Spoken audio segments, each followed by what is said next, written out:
नमस्कार दोस्तों, आप सभी का स्वागत है आपके अपने चैनल इम्पोर्टेंट है में। दोस्तों, आज हम बात करेंगे पॉलिटी के कुछ महत्वपूर्ण प्रश्नों की जो कि प्रीवियस ईयर में पूछे गए हैं और ये सभी एग्ज़ामों के लिए महत्वपूर्ण हो जाते हैं। तो वीडियो को अंत तक ज़रूर देखिएगा और चैनल पर नए हैं तो चैनल को सब्सक्राइब करिएगा, बेल आइकन को प्रेस कर लीजिएगा। चलिए फिर बात करते हैं हम अपने पहले प्रश्न की। पहला प्रश्न है कि 1976 में कॉफ़ी पोसा किन अपराधों को नियंत्रित करने के लिए लगाया गया था? तो इस ऑप्शन में है आतंकी अपराधों, ऑप्शन बी है आर्थिक अपराधों, ऑप्शन सी धार्मिक अपराधों, ऑप्शन डी अंतर्राष्ट्रीय अपराधों। तो इसका जो राइट आंसर हो जाएगा वो होगा आर्थिक अपराधों के लिए। ठीक है, कॉफ़ी पोसा जो है आर्थिक अपराधों के लिए लगाया गया था 1976 में। इसके फुल फॉर्म की बात करें तो इसका फुल फॉर्म हो जाता है conservation of foreign exchange and prevention of smuggling. ठीक है, तो ये जो है आर्थिक अपराधों को नियंत्रित करने के लिए लगाया गया था। हमारा अगला प्रश्न है कि समाजवादी शब्द किस संशोधन के बाद जोड़ा गया? ऑप्शन ए है 48वें संविधान संशोधन, ऑप्शन बी 39वें संविधान संशोधन, ऑप्शन सी 42वें संविधान संशोधन, ऑप्शन डी 45वें संविधान संशोधन। तो इसका जो राइट आंसर हो जाएगा वो होगा 42वें संविधान संशोधन। ठीक है, किसमें जोड़ा गया था? ये 42वें संविधान संशोधन के तहत जोड़ा गया था। भारत के संविधान में जो समाजवादी शब्द है वो जो है 42वें संविधान संशोधन 1976 के तहत जोड़ा गया था। हमारा अगला प्रश्न है कि भारतीय संविधान के अनुसार किसी राज्य की विधानसभा में अधिकतम और न्यूनतम कितने सदस्य हो सकते हैं? ऑप्शन ए 500 और 50, 400 और 50, 500 और 60, ऑप्शन डी 450। इसका जो राइट आंसर होगा वो कितना होगा? 500 से 60, 500 और 60 सदस्य हो सकते हैं। ठीक है, भारतीय संविधान के अनुसार किसी राज्य की विधानसभा में 500 से अधिक और 60 से कम सदस्य नहीं हो सकते। हालांकि मणिपुर और गोवा इसके अपवाद हैं। ठीक है, कौन अपवाद हैं? मणिपुर और गोवा। ठीक है, मणिपुर और गोवा इसके अपवाद हो जाते हैं। हमारा अगला प्रश्न है कि नेसेट किस देश की संसद का नाम हो जाता है? Option Israel, option B Lebanon, option C Tunisia, option D मिस्र। नेसेट की बात करें तो ये जो है इजराइल की संसद का नाम हो जाता है। ठीक है, इसलिए option A is right. Knesset जो है इजराइल की विधायिका का नाम हो जाता है। ठीक है, इजराइल की एक सदनीय विधायिका का नाम हो जाता है। देश की विधायिका के रूप में नेसेट का कार्य कानून बनाना, राष्ट्रपति और प्रधानमंत्री का चयन करना, कैबिनेट को मंजूरी देना तथा सरकार की निगरानी करना है। इसके अलावा जो है इसे राष्ट्रपति राज नियंत्रकों को हटाने, प्रधानमंत्री को अविश्वास प्रस्ताव से हटाने का अधिकार है। प्रधानमंत्री चाहे तो नेसेट को भंग भी कर सकता है। हमारा अगला प्रश्न है कि भारत के संविधान का 73वां संविधान संशोधन किससे संबंधित है? ऑप्शन ए कस्बा, ऑप्शन बी नगर निगम, ऑप्शन डी सी पंचायती राज, ऑप्शन डी जिला। तो इसका जो राइट आंसर हो जाएगा वो होगा ऑप्शन सी। ठीक है, ये जो भारत का 73वां संविधान संशोधन है ये संबंधित हो जाता है पंचायती राज से संबंधित हो जाता है। पंचायती राज जो 73वां संविधान संशोधन 1992 में पारित हुआ था। 73वां संविधान संशोधन 1992 में पारित हुआ था। ठीक है, इसमें पंचायती राज का आधुनिक रूप प्रस्तुत हुआ है। अधिकांश राज्यों में पंचायती राज 3 स्तर पर है: ग्राम स्तर, मध्यवर्ती स्तर और जिला स्तर पर। वहीं बात करें 20 लाख की जनसंख्या से कम जनसंख्या वाले राज्यों में पंचायतें 2 स्तर पर हैं: ग्राम पंचायत और जिला पंचायत। अर्थात जिन राज्यों की जनसंख्या 20 लाख से कम है वहाँ पर 2 पंचायतें स्तर हैं, एक ग्राम पंचायत हो जाती है और दूसरा जिला पंचायत हो जाती है। अगला प्रश्न है कोई वित्त विधेयक धन विधेयक है या नहीं, इसका निर्धारण कौन करता है? ऑप्शन ए प्रधानमंत्री, ऑप्शन बी मंत्रियों की समिति, option C Lok Sabha speaker, option D राष्ट्रपति। सही उत्तर होगा लोकसभा स्पीकर। ठीक है, ऑप्शन सी इज राइट। तो कोई वित्त विधेयक धन विधेयक है या नहीं इसका निर्धारण जो है लोकसभा स्पीकर करता है। आइए और जानकारी देख लेते हैं। संविधान के अनुच्छेद 110 में धन विधेयक की व्याख्या की गई है। ठीक है, संविधान के अनुच्छेद 110 में धन विधेयक की व्याख्या की गई है। प्रत्येक वित्त विधेयक धन विधेयक होता है, लेकिन प्रत्येक धन विधेयक वित्त विधेयक नहीं होता है। कोई वित्त विधेयक धन विधेयक है या नहीं, इसका निर्धारण कौन करता है?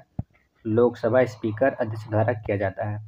अगला प्रश्न है कि भारतीय संविधान का 52वां संशोधन किससे संबंधित है? CAA किससे संबंधित है? तो पहला ऑप्शन है कि सरकारी क्षेत्रों की नौकरियों के में आरक्षण का प्रावधान इससे संबंधित है। त्रिपुरा को स्पेशल राज्य का प्रावधान इससे संबंधित है। ऑप्शन सी, मताधिकार की आयु से 21 से 18 करने का प्रावधान दिया गया है, या राजनीतिक दल बदल के विरोधी का प्रावधान दिया गया है। तो इसका जो राइट आंसर हो जाएगा वो हो जाएगा ऑप्शन डी इज राइट। ठीक है, राजनीति दल बदल के विरोधी का प्रावधान दिया गया है। और इसकी बात करें तो ये पारित हुआ था 1985 में। ठीक है, 52वां संविधान संशोधन कब पारित हुआ था? 1985 में पारित हुआ था। हमारा अगला प्रश्न है कि भारत के नियंत्रक और महालेखा परीक्षक की राज्य के लेखाओं संबंधी रिपोर्ट किसके सामने पेश की जाती है? ऑप्शन ए राष्ट्रपति, ऑप्शन बी राज्यपाल, ऑप्शन सी मुख्यमंत्री, ऑप्शन डी प्रधानमंत्री। तो इसका जो राइट आंसर होगा वो इस राइट। ठीक है, किसके सामने प्रस्तुत की जाती है? राज्यपाल के सामने प्रस्तुत की जाती है। विस्तृत जानकारी में भारत के संविधान के अनुच्छेद 151, ठीक है, भारत के संविधान के अनुच्छेद 151 के अनुसार भारत के नियंत्रक महालेखा परीक्षक की संघ के लेखाओं संबंधी रिपोर्टों को राष्ट्रपति के समक्ष प्रस्तुत किया जाएगा, जो उनके संसद के प्रत्येक सदन के समक्ष रखवाएगा। भारत के नियंत्रक महालेखा परीक्षक की किसी राज्य के लेखाओं संबंध रिपोर्टों को राज्यपाल के समक्ष प्रस्तुत किया जाएगा, जो उनको उस राज्य के विधानमंडल के समक्ष रखवाएगा।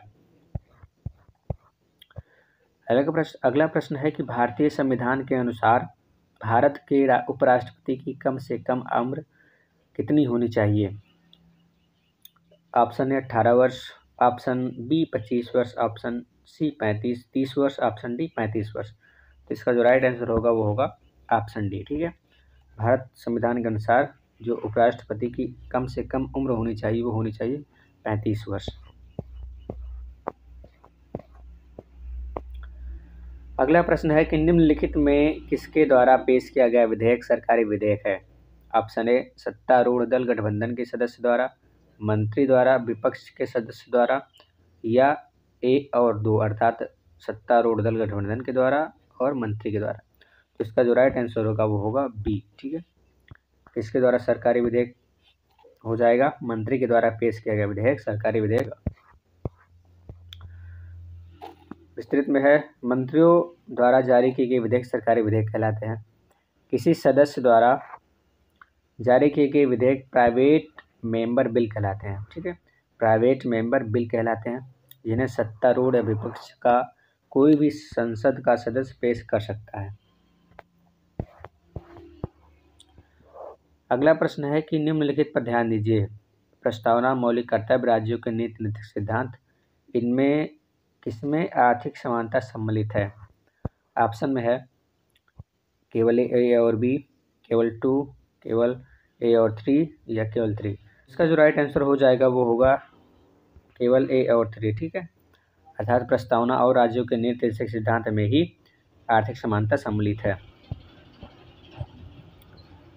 अगला प्रश्न है कि उच्चतम न्यायालय के कितने न्यायाधीश अब तक महाभियोग द्वारा हटाए जा चुके हैं? Option A 1, B 2, C 3, D कोई नहीं। तो इसका जो सही उत्तर होगा वो होगा डी। ठीक है, कोई नहीं।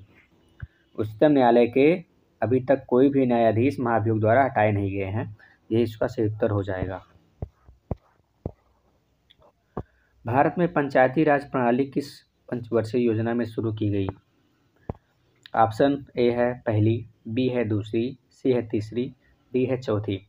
तो इसका जो राइट आंसर होगा वो हो जाएगा ऑप्शन बी इज राइट। ठीक है, ये जो है पंचायती राज प्रणाली ये दूसरी पंचवर्षीय योजना में शुरू की गई थी, और ये शुरू की थी पीटी जवाहरलाल नेहरू ने। किसने शुरू की थी? पंडित JL नेहरू जी ने इसको शुरू की थी, और ईयर हो जाता है 1959। ठीक है, किसने शुरू की थी इसको? पंडित जवाहरलाल नेहरू ने शुरू की थी 1959 में। विस्तृत में है कि भारत में पंचायती राज प्रणाली 2 अक्टूबर 1959 को जवाहरलाल नेहरू द्वारा राजस्थान के नागौर में स्थापित की गई थी। ठीक है, राजस्थान के नागौर में स्थापित की गई थी और इसके 9 दिन बाद आंध्र प्रदेश पंचायती राज प्रणाली अपनाने वाला दूसरा राज्य बन गया था। पहला राज्य की बात करें तो राजस्थान हो जाता है और दूसरा राज्य आंध्र प्रदेश बन जाता है क्या अपनाने के लिए, पंचायती राज प्रणाली अपनाने के लिए। बहुत इंपॉर्टेंट क्वेश्चन। अगला प्रश्न है कि निम्नलिखित में से कौन से न्यायाधीश PIL लागू करने के लिए जाने जाते हैं। Option A justice RN Mishra, option B justice PN Bhagwati, option C justice Venkatesh Swami, option D justice Mirza Hameedullah Beg. तो इसके जो सही उत्तर की बात करें तो इसका जो राइट आंसर हो जाएगा वो होगा ऑप्शन बी इज राइट। ठीक है, जस्टिस PN भगवती ने सर्वप्रथम PIL अर्थात जनहित याचिका को लागू किया था। विस्तृत में justice PN Bhagwati supreme court के मुख्य न्यायाधीश थे जिन्होंने सर्वप्रथम PIL अर्थात जनहित याचिका को लागू किया। अगला प्रश्न है कि भारत धर्मनिरपेक्ष राज्य है, यह मुख्य रूप से किसमें दर्ज है। ए प्रस्तावना, बी मौलिक अधिकार, सी DPSP, डी अनुसूची। तो इसका जो राइट आंसर होगा वो होगा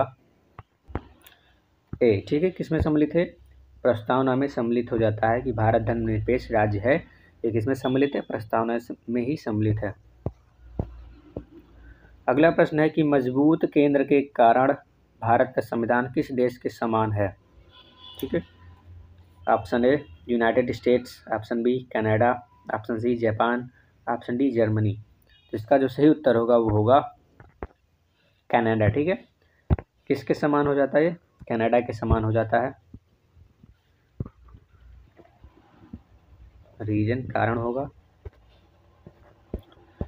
अगला प्रश्न है कि राज्यसभा के कितने सदस्य 2 वर्ष में रिटायर होते हैं। Option A 1/3, option B 2/3, option C 1/2, option D 1/4। तो इसका जो सही उत्तर हो जाएगा वो होगा 1/3, अर्थात राज्यसभा में जो है प्रति दूसरे वर्ष जो है 1/3 सदस्य रिटायर होते रहते हैं। राज्यसभा जो है अस्थायी सदन होता है और इसका कार्यकाल अनंत होता है। ठीक है, और इसमें जो है प्रति 2 वर्ष में 1/3 सदस्य रिटायर होते रहते हैं। क्वेश्चन नंबर अगला है कि संविधान की प्रस्तावना है। ऑप्शन में है संविधान का भाग है, संविधान का भाग नहीं है, संविधान की अनुसूची है, संविधान का अनुच्छेद है। तो इसका जो सही उत्तर होगा वो होगा ऑप्शन ए। ठीक है, संविधान की प्रस्तावना जो है संविधान का एक भाग है, ना कि अनुसूची है। अगला प्रश्न है कि 1679 का बंदी प्रत्यक्षीकरण अधिनियम किस राजा के समक्ष तैयार हुआ। ऑप्शन ए हेनरी प्रथम, ऑप्शन बी हेनरी द्वितीय, ऑप्शन सी चार्ल्स प्रथम, ऑप्शन डी चार्ल्स द्वितीय। तो इसका जो सही उत्तर होगा वो होगा ऑप्शन सी। ठीक है, किसके समक्ष प्रस्तुत किया गया था ये, चार्ल्स प्रथम के समक्ष 1679 का प्रत्यक्ष बंदीकरण प्रस्तुत किया था, बंदी प्रत्यक्षीकरण प्रस्तुत किया था। ठीक है, अगला प्रश्न है कि धन विधेयक के बारे में कौन सा कथन गलत है। ऑप्शन है यह केवल लोकसभा में ही पेश किया जा सकता है, यह केवल राष्ट्रपति की सिफारिश पर ही पेश किए जा सकते हैं, राज्यसभा धन विधेयक को 1 माह के लिए रख सकती है, या इनमें से कोई नहीं। तो इसका जो सही उत्तर होगा वो होगा ऑप्शन सी। ठीक है, राज्यसभा जो है इस धन विधेयक को 1 माह के लिए रख सकती है। कितने माह के लिए रख सकती है, 1 माह के लिए रख सकती है। धन विधेयक केवल लोकसभा में ही पारित किया जा सकता है। धन विधेयक की बात करें तो केवल कहाँ पारित होता है, धन विधेयक जो है केवल लोकसभा में ही पारित किए जा सकते हैं। धन विधेयक को राज्यसभा में अधिकतम 14 दिनों के लिए ही रख सकते हैं। ठीक है, कितने दिन के लिए, 14 दिन के लिए ही रख सकते हैं। तो आज की वीडियो बनता है, मिलते हैं अगली वीडियो में, तब तक के लिए धन्यवाद। चैनल पर नए हैं तो प्लीज़ सब्सक्राइब कर लीजिएगा, बेल आइकन को प्रेस कर लीजिएगा। वीडियो कैसी लगी कमेंट में ज़रूर बताइएगा।